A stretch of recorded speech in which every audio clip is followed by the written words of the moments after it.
Max Holloway is the guy who's kind of had a hard luck time in UFC where, he got, he got in a bad position with Dustin Poirier and was triangled and armbarred at the same time at UFC 143. And they were touting him coming into that fight as one of the youngest mixed martial arts fighters in history. So that was kind of a bad position for him to be in. But then he bounced back from that and got a unanimous decision win over Pat Schilling. Maybe some people thought that fight was a little boring, but hey, a win's a win. Neither one of these guys is very well tested. I mean, you got a 5-1 guy against a 4-0 guy, and that's really hard to pick because you can't say a whole lot about either guy based on that record. So, and I feel like this one's going to kill me, and I'm on such a good run right now with going 4-0 at UFC on Fox 4, so I really hate picking this fight. But I guess if you're going to put me to the test, the one thing really stands out between the two of these guys is that Justin Lawrence looks like he might just be the more versatile, well-rounded fighter because he's got 2 knockouts, 1 submission, and 1 decision. So he's pretty well-rounded in ways to finish a fight. And he comes from Black House MMA, which is a really good camp. So I'm reluctantly going to pick Lawrence, but I could see Holloway edging out a decision here. All right, well, I'm picking Lawrence as well. For those who don't remember Lawrence, he was the first overall pick by Dominic Cruz in The Ultimate Fighter last season. He got beat in the quarterfinals by the eventual winner, Michael Chiesa.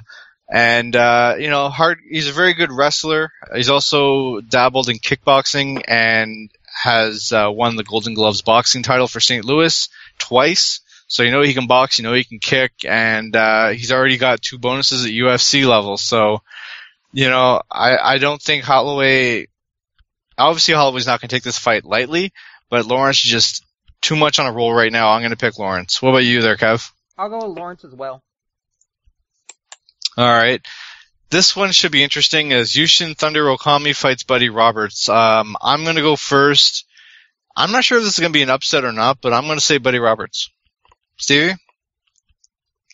It's tempting to pick the Nature Boy because you are seeing Yushin Okami at possibly the worst point in his career. He's got 2 straight losses. He got knocked out by Anderson Silva, and he got finished by Tim Bosch in a big comeback in the 3rd round of their fight. But up to that point, he was winning the fight against Tim Bosch. And Anderson Silva is Anderson Silva, so you really almost have to throw that one out because anybody that faces Anderson Silva is going to lose. So I can't look at 2 fight losses in a row and say that Yushin Okami is finished as a fighter. Whereas, going against the opponent he is, I can look at Buddy Roberts and say he's young, he's an up-and-comer, but he hasn't faced anybody of Yushin's caliber. I mean, you can't rate like Kyle Magalhaes or Rick Cheek or Tony Lopez as somebody the caliber of Yushin Thunder Okami. And quite frankly, I have to favor Okami because of that, because Okami is more tested. He's a veteran. He's not going to fall prey to any stupid mistakes in a fight with a guy that's just getting his feet wet in MMA. All right, Kev? Yeah, I'm going to have to go with Okami on this one. He does have 2 losses.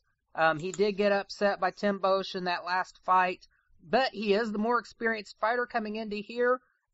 I would be tempted to give it to Buddy Roberts, but in the last 2 years, he's only had decision wins. He can't finish fights.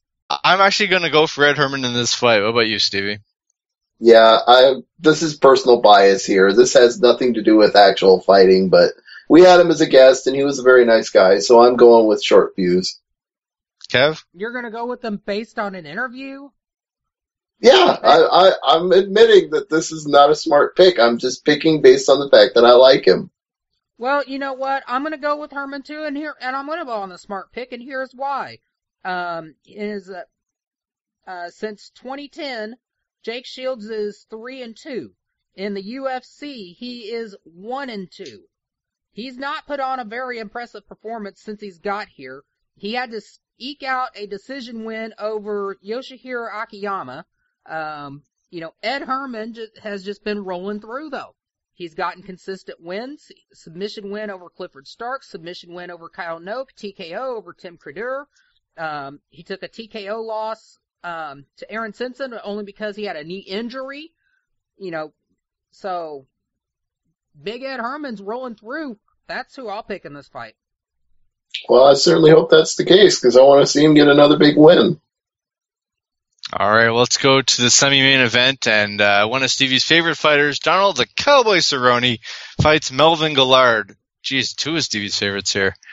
Kev, we'll start with you on this one because we're trying to mix it up here. Who do you have, Melvin Gillard or the Cowboy? Well, it's not just two of Stevie's favorites. These are two of my favorites, too. I love watching these guys fight, and this is going to be a hell of a scrap to see. That said, I can't remember what they've done recently, so let me look real quick. Decision, submission. And a KO, TKO versus, decision, submission, TKO, decision. Just based on their records as of late, I'll give it to Melvin Gillard. I'm going to go with Donald Cerrone on this one. What about you, Stevie? Even if he has to grind it out, which is not typical for a Cowboy fight, he can go that route too. So I like both guys, as has already been pointed out, but I think Cerrone has more tools in the shed. All right, so let's go to the main card. Benson Henderson defending the lightweight title against Frankie Edgar. I'm going to go first on this one, and it's the old adage of, do you pick with your head, do you pick with your heart? I'm going to pick with my head on this one, and I'm going to say Benson Henderson retains here. What about you, Stevie? Well, I think Benson Henderson has by now proved all his doubters wrong, and I was not among those doubters to begin with because I go all the way back to WEC with this guy, and I thought he was fabulous back then. And Frankie Edgar definitely proved himself in getting his wins over BJ Penn, but that loss to Benson Henderson showed that, when you play the game of being young and fast and explosive, you can always find a guy who's even younger and faster and more explosive than you are. And on top of that, Ben Henderson is totally unsubmittable. He's been called Gumby by almost every person that's ever watched him fight because no matter how many times you get him in a triangle hold or an arm bar or a knee bar or an arm triangle choke or anything, he doesn't get submitted. He's one of those guys that you just can't finish with any kind of jiu-jitsu because he always finds a way to outlast it until the person's arms or legs get tired, and then he gets up and continues to fight. And we've seen what he does when he does that, is that immediately the person who tried to submit him is exhausted, and he just starts rocking them with shots. And Benson Henderson is probably going to do that to Frankie Edgar in the rematch. And I like Frankie Edgar. I think he's a great fighter, and I think he's underrated as one of the most exciting fighters in UFC because people have not found him that charismatic and don't buy his pay-per-views in droves. But I've never been disappointed with a Frankie Edgar fight on pay-per-view yet, and I don't think I will be here, but I think Benson Henderson wins. All right, what about you, Kev? This is tough because I'm a huge Ben Henderson fan, and it's exactly for the reasons Stevie pointed out. You just can't submit this guy. Almost all of Ben Henderson's wins are by a decision, but that's not a bad thing here because it doesn't matter if Ben Henderson can't finish a fight, he'll outlast you. You put him in there for 5 rounds, he's good to go for 10. But that said, Frankie Edgar has been really the closest guy that's ever pushed him as far as he has. And here's one thing about Frankie Edgar's record that you can't deny. When Frankie Edgar gets in these rematches, he has never lost a rematch against anybody. And I think that plays a lot in his favor. Frankie Edgar, if he loses the first fight, he'll retool, he'll figure out what your game plan is, and he'll beat you. Does he have enough here to beat Ben Henderson? I'm not sure, because nobody has been able to beat Ben Henderson. But, like I said, Nobody's pushed Ben Henderson as far as he has as Frankie Edgar has done it. I'm going to go with the upset here. I say Frankie Edgar finds the way to outpoint him. He wins by decision.